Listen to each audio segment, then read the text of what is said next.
alhamdulillah.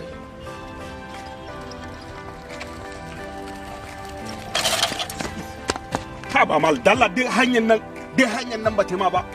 Yaro ka yi hakuri. In ban da ba gidaje duk hanyar nan ba ta ma ba sai ka zo ka buge ni. Ba gidaje? Yaro kuloki ne fa ya caza mun kwalwa fa duk mahin ya fita a raina. Sannu kaji? Ba wani hakuri da aka bani kawai. Kana irin ka Allah kawai duk ga hanya nan ba ta ma ba. Yanzu duk hakurin da nake baka. Ba wani hakuri da aka bani ka cuce duk. Jayu. Ba da. Gaskiya baby na kin yi kyau sosai wallahi. Da Allah. Wallahi Allah. To ai kai kafi ne. Ni kin san wani abu? A da Allah ke bari mana. Ai ni kawai na san cewa dole a ce irin ta kika. Zolaya kuma. Zolaya ma. Kai ka san ai kai na daban ne. Ni fa gaskiya kin ga ba zan taba manta da kewa a rayuwata ko ma wani lokaci ne. Ke? Ina makarantar su.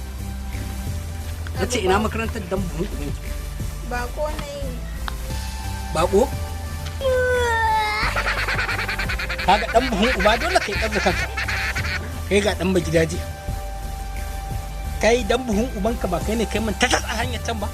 Wai na tura ka da mahin? Magana nake ka san kui da kai dan buhun ubanki da gida. Barar da ke. To kai dan gidaje. Bari ku tattama magajin da kai mun ɗazu. Kana ji na? Tun da yarinya ta shiga gida.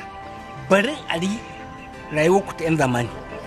Tunda kai ka ku tattama mun a har a can dan ku tuma ubanka to dan ku tuma ubanka uban waye ba ka irin ka kofar gidan kai musu wannan ba dan kirki bane kaga dan yadda